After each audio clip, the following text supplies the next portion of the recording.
초대교회 교인들은 삶의 모든 영역에서 박해를 받았습니다. 예수님이 말씀하신 그대로였어요. 일터에서 사람들이 와서 주문을 합니다. 이런 모양의 아이돌, 우상을 만들고 이런 모양의 형상을 만들어 달라, 조각을 만들어 달라. 또 이런 우상을 섬기는 데에 사제의 의복을 만들어 달라. 신실한 그리스도의 제자들은 내가 그것을 만들 수가 없다. 나는 그것을 인정할 수가 없다. 비즈니스에 큰 손해가 들이닥치죠. 어려움을 겪습니다. 사회생활, 소셜 라이프도 마찬가지입니다.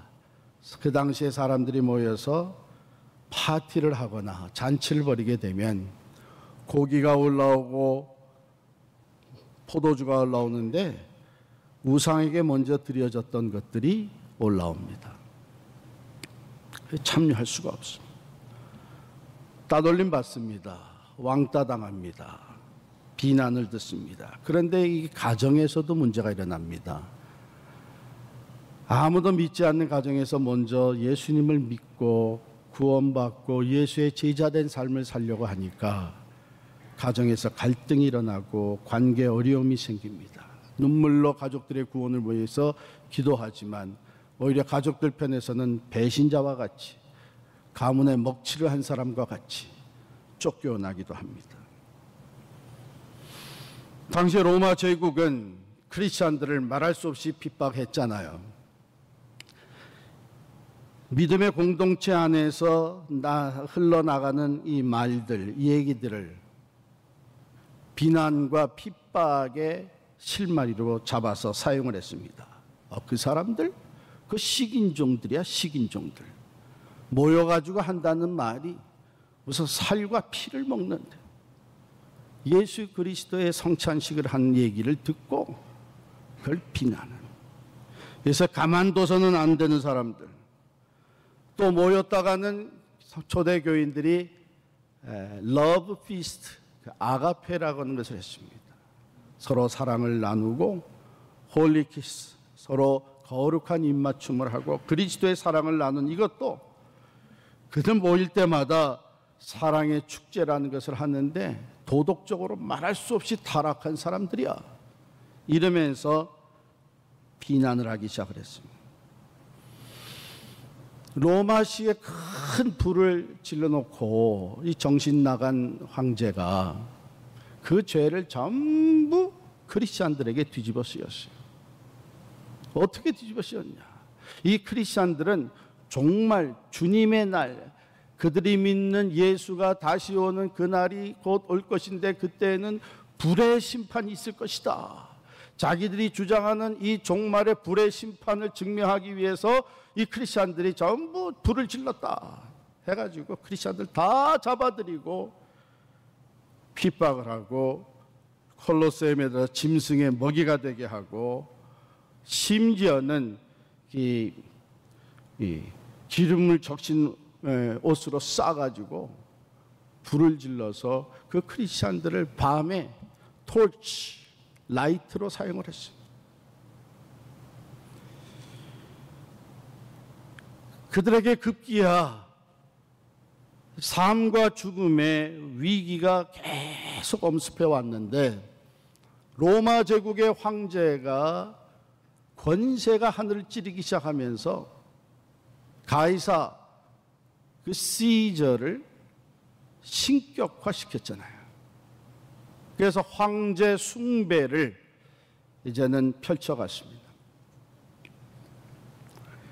Caesar is Lord. 시저가 우리의 주인이다. 신이다. 그런데 예수를 믿는 그리스도인들은 Jesus Christ is the Lord. 예수 그리스도만이 우리의 삶의 주인이시다. 결국은 그리스도인들 성도들을 붙잡아들여서는 시저냐 그리스도냐 선택하라. 수많은 성도들이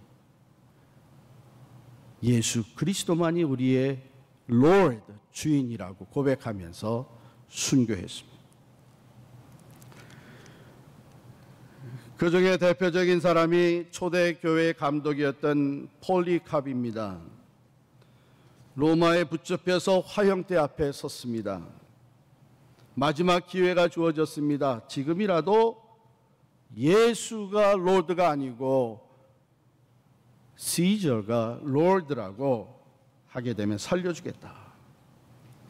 그러나 폴리캅은 자기 위에 만들어 놓은 그 화형대의 장작더미 위로 올라가면서 이렇게 얘기를 했습니다.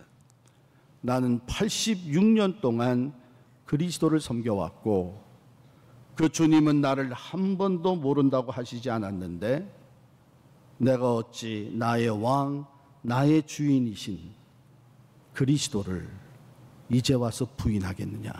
난 그럴 수 없다. 화형을 당하고 순교했습니다. 예수를 모른다고 그 말 한마디만 하면 풀려날 수 있는 상황 속에서 그 말을 하지 아니하고 오히려 박해를 받고 순교한 그런 사람들이 수십만 명이 있습니다. 세상 사람이 볼 때는 바보 같은 인생의 종말입니다. 죽음을 자초하는 어리석고 미련한 사람입니다. 그러나 그들은 한 번 사는 인생, 영원에 잇대어지는 영생을 얻은 하나님의 사람 그리스도의 제자로서 그들은 하늘의 상을 바라보며 믿음으로 극복하고 승리한 순교자들입니다. 우리 기독교, 한국의 기독교 역사에서도 수많은 순교자들이 피를 흘렸고 그 순교자의 피가 한국 교회를 든든하게 세우며 부흥시켜 왔습니다. 그 중에 대표적인 인물이 주기철 목사님 아닙니까? 신사참배에 반대했습니다. 계속 강요를 당했지만 신사참배, 인간 천황을 섬기는 일은 우상을 섬기는 일이기에 끝까지 거부했습니다. 구속당했습니다. 주기철 목사님은 붙잡혀 가기 전에 설교하면서 그 설교한 부분에 이런 말씀을 하셨습니다. 못합니다. 못합니다. 그리스도의 진정한 신부는 다른 신에게 정절을 깨뜨리지 못합니다. 나는 어렸을 때 주 안에서 자랐고 예수 그리스도에게 충성을 10번, 100번 맹세했습니다. 드리리다, 드리리다. 이 목숨 하나라도 주님께 드리리다. 주기철 목사님뿐만 아니라 주기철 목사님과 함께 신사참배를 반대하던 그 교회의 성도들도 수없이 끌려가 감옥에 갇혔습니다. 한 번은 일본 병사들이, 군사들이, 이 경찰들이 이 주기철 목사님과 그 성도들을 다 감옥들로 데리고 나갔어요. 성도들을 이쪽에 쫙 세워놓고 주기철 목사님을 이쪽 혼자 세우고, 그리고 주기철 목사님 앞에는 널빤지에다가 못을 박아서 거꾸로 그 못이 튀어나온 널빤지를 깔아놨습니다. 그리고 성도들에게 얘기해요. 여러분이 사랑하고 존경하는 여러분의 목사 이 주기철 목사가 더 이상 고문을 당하지 아니하고 풀려나기를 원한다면 예수를 안 믿고 신사참배에 참여하겠다고 하십시오. 성도들은 어찌할 바를 모르는 상황이었어요. 그때 주기철 목사님이 성도들을 향해서 말씀을 하셨습니다. 성도 여러분, 나 주기철을 생각하지 말고 우리를 위해 십자가에 달려 돌아가신 예수님을 바라보십시오. 오직 그 십자가를 바라보면서 여러분이 저와 함께 주님께 다짐한 것을 굳게 지켜 나가십시오. 그리고 주기철 목사님은 그 못 박힌 널빤지 위를 걸어가기 시작을 했습니다. 한 걸음 한 걸음 발자국을 띨 때에 결국은 그 발에서 피가 흐르기 시작을 했어요. 그것을 바라보던 성도들은 찢어지는 가슴을 안고 찬송을 부르기 시작했습니다. 환난과 핍박 중에도 성도는 신앙 지켰네. 이 신앙 생각할 때에 기쁨이 충만하도다. 옥중에 매인 성도나 양심은 자유하던데 우리도 고난 받으면 죽어도 영광되도다. 성도의 신앙 따라서 죽도록 충성하겠네.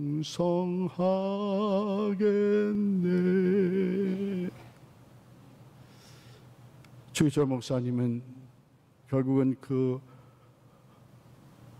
못 위를 걷고 감옥으로 다시 들어간 지 얼마 안 돼서 순교하셨습니다.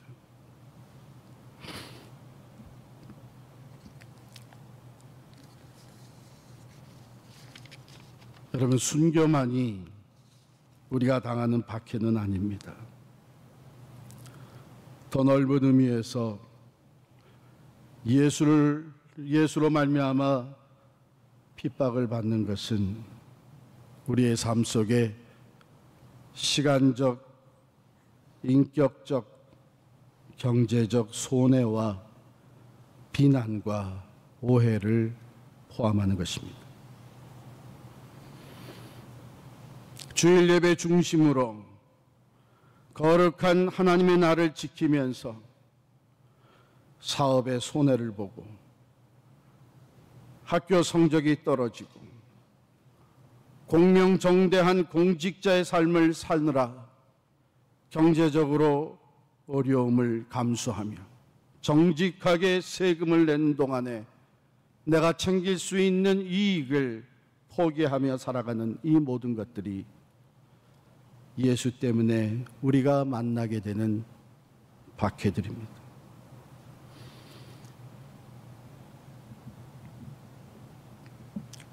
그렇기 때문에 예수님은 업프론트에서 분명히 말씀하셨습니다.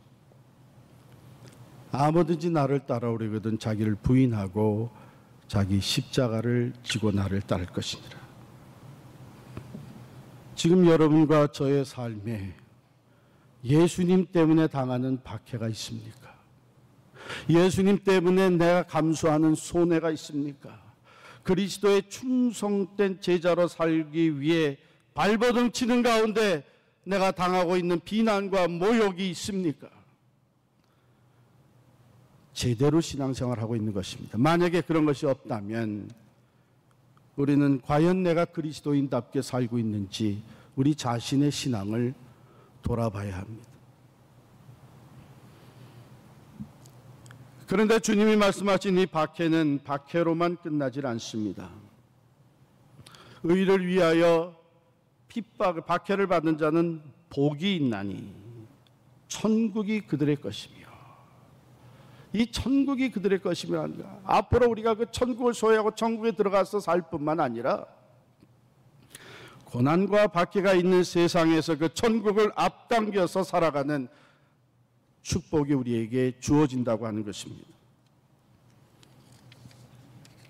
마크 갈리라고 하는 학자가 기독교 2000년 역사에서 예수 때문에 순교를 당한 사람들 쭉 조사를 하며 연구한 것을 발표한 내용에 이런 것이 있었습니다.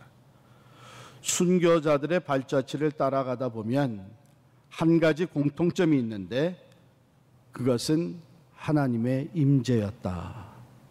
순교자들은 죽음의 순간까지 하나님의 임재를 경험하며 기뻐하는 사람들이었다. 그렇게 기록하고 있습니다.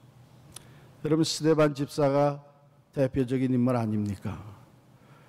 그가 유대인들 앞에서 예수 그리스도의 십자가와 부활을 증거하였고, 그 예수는 살아계신 하나님의 아들이고, 너희가 죽인 그 예수는 바로 온 세상의 구원자로 보내신 메시아였다고 선포할 때에 사람들이 귀를 막으면서 괴로워했습니다. 왜? 그 메시지가 가슴을, 그들의 양심을 찌르고 들어왔기 때문에 어떻게 해서든지 이 보이스를 말살시키기 위해 그들은 돌을 들어서 스데반 집사를 치기 시작을 하였고, 결국 스데반 집사는 그 돌에 맞아 피 흘리며 죽어가게 됐습니다. 전에도 제가 한번 말씀드렸지만, 우리 교회가 지난 12월 하순 말에 건물을 포기하고, 왜 포기했어요? 우리는 말씀대로 오직 성경, 오직 예수로 나가는 진리를 추구하는 교회가 되기 위해서 포기했습니다. 말씀대로 우리는 교단 탈퇴를 선언하였고, 말씀대로 우리는 세상 고태에 나가서 싸우는 것을 포기하였고, 타협하지 않고 나아가는 길에 우리는 건물을 포기해야 되는 상황까지 이뤘습니다. 그 이후에 우리 어느 집사님과 만나서 대화를 하는데, 그 집사님, 목사님, 우리가 건물을 잃어버린 것이 아니죠. 성경에 있는 그대로 우리가 하나님 나라에 쌓아놓은 것이죠. 할렐루야. 천국에서 너의 상이 큼이라. 그리고 주님 하신 말씀이, 너희 전에 있던 선지자들도 이같이 핍박 박해하였느니라. 너희 전에 있는 선지자들도 이같이 박해하였느니라. 여러분, 이 말은 무슨 말씀인가 하면, 예수 때문에 박해를 받으며 예수님께 온전한 충성을 드리면서 고난을 당한 사람들은 선지자의 반열에 서게 된다는 얘기입니다. 너희 전에 있었던 선지자들도 그러한 박해를 받았느니라. 그러면 선지자들이 뭐 하던 사람들이에요? 선지자들은 하나님의 말씀이 주어질 때에 그 말씀을 가감하지 아니하고 그대로 전한 사람들입니다. 그 말을 듣기 싫어하는 사람들도 많이 있었습니다. 때로는 왕도 그 말을 듣기 싫어했습니다. 세상의 권력 잡은 자들이, 집권자들이, 백성들이 다수가 하나님의 말씀이 있는 그대로 전하는 말씀, 회개하고 여호와께로 돌아오라고, 너희가 하나님을 배반하였다고, 하나님의 심판이 임할 것이라고 있는 그대로 전할 때에 그들은 그것이 듣기 싫어서 결국은 선지자들을 잡아들이고 그들을 핍박하고 그들을 죽이기까지 했습니다. 오늘날에도 그 선지자들의 반열에 서는 사람들은 하나님의 말씀을 있는 그대로 선포하고 그 말씀대로 살아가는 사람. Thus says the Lord, 여호와의 말씀이니라. 조금 더 가감함이 없이 그 말씀 그대로 선포할 때에 때로는 많은 사람들이 귀를 막습니다. 너희들만 잘 믿는 것 같이 하지 마라. 너희들만 믿는 사람들이냐? 이러면서 비난하고 모욕하고 박해를 합니다. 우리가 당한 것이 그거예요. 그러나 분명한 것은 하나님의 말씀이 있는 그대로 예수 때문에 예수의 진리를 그대로 전하고 순종하는 삶에 박해가 있는 것은 당연한 것입니다. 그럼에도 불구하고 하나님은 오늘날 하나님의 말씀이 그대로 선포되어지기 원하셔서 오늘 시대에 선지자적인 사명을 감당할 하나님의 사람들을 찾고 계십니다. 그 선지자들과 같이 두려워하지 아니하고 있는 그대로 하나님의 말씀을 선포할 수 있는 그리스도의 몸된 교회, 그리스도의 신실한 제자들을 찾고 있습니다. 여러분, 교회는 한 시대에 한 나라와 사회에 양심이 될 수 있어야 합니다. 진리와 타협하지 아니하고 하나님의 뜻을 온전히 선포하며 잘한 것은 잘했다고 담대하게 세워주고 하나님의 말씀에서 벗어난 것은 잘못했다고 분명하게 지적하며 나갈 수 있는 선지자적인 사명을 감당해야 합니다. 그렇다 그래서 우리가 다른 사람, 다른 기관들을 보면서 잘못한 것을 찾아다니는 그게 아니에요. 때로는 묵묵히 그러나 말씀을 있는 그대로 순종하며 그 말씀을 있는 그대로 선포하고 그 말씀대로 실천하는 선지자적인 사명을 담당해 나갈 때에 오늘 말씀은 뭐예요? 박해가 있다. 고난이 있다. 모욕을 당할 것이다. 때로는 죽임을 당할 것이다. 그러나 기뻐하고 기뻐하라. 하늘에서 너희의 상이 큼이니라.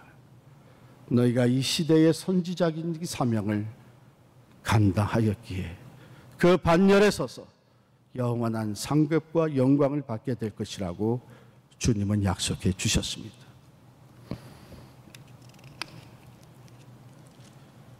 저는 이번에 이 말씀을 준비하면서 참 우리 교회를 향한 하나님의 뜻과 우리에게 주신 사명을 다시 한번 깊이 깨닫게 되었습니다.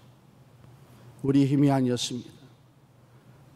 부활하신 주님께서 우리와 함께 하셔서 우리의 믿음을 붙잡아 주셨으므로 우리는 그 희생을 감수하면서 믿음의 결단을 하고 오늘 이 시대의 선지자적인 사명을 시작할 수 있게 되었습니다. 시작입니다. 이 길로 나아가는 우리들의 삶에는 주님 말씀하신 대로 계속해서 예수 때문에 의로운 것을 추구하기 때문에 말씀의 진리대로 행하기 때문에 당해야 되는 손해와 박해가 여러분 개인의 삶에 우리 공동체적으로 계속 있을 것입니다. 그러나 스데반과 함께 하셨던 하나님, 주기철 목사님과 함께 하셨던 하나님, 바울과 함께 하셔서 그렇게 바울의 고백을 붙잡아 주시며 오직 전과 같이 이제도 온전히 담대하여 죽든지 살든지 내 몸에서 그리스도가 존귀케 하기를 원하고 하는 믿음을 지킬 수 있게 하셨던 그 주님이 오늘 우리들과 함께 하여 주실 줄을 믿습니다. 다음 주에 우리가 직분자를 선출합니다. 과거에 우리는 직분자 선출하는 일을 놓고 섭섭함도 생기기도 했고 시험 당하기도 했습니다. 그러나 제가 오늘 말씀을 주면서 가만히 생각해 보니까 우리는 이미 하나가 되어서 진리를 위해 담대하게 그 건물까지도 포기하고 나온 믿음의 사람들입니다. 그러고 나서 첫 번째 직분자 선출하는 일을 위해서 그 직분을 놓고 갈등하고 다투고 시험 들고 한다면 이거 얼마나 부끄러운 일인가. 분명히 기억할 것은 하나님이 교회에 세우시는 직분자들은 온 교회에 앞서서 의를 위하여 핍박을 받는 일을 감당하는 것입니다. 우리 교회가 앞으로 나아간 일은 이미도 우리에게 보여주신 대로 타협함이 없이 오직 성경, 오직 예수만을 바라보며 나아가게 될 때에 직분을 받아 섬기는 우리 자신이 개인의 삶에서 가정의 삶에서 하나님의 말씀과 타협함이 없이 내가 예수 때문에 박해도 능히 감수하리라는 결단으로 앞장서야 될 것입니다. 하나님께서 이때에 우리를 사용하시고 이때에 선지자적인 사명을 감당할 수 있는 교회로 우리 한 사람 한 사람 우리 모두를 든든히 세워주시기를 간절히 축원합니다.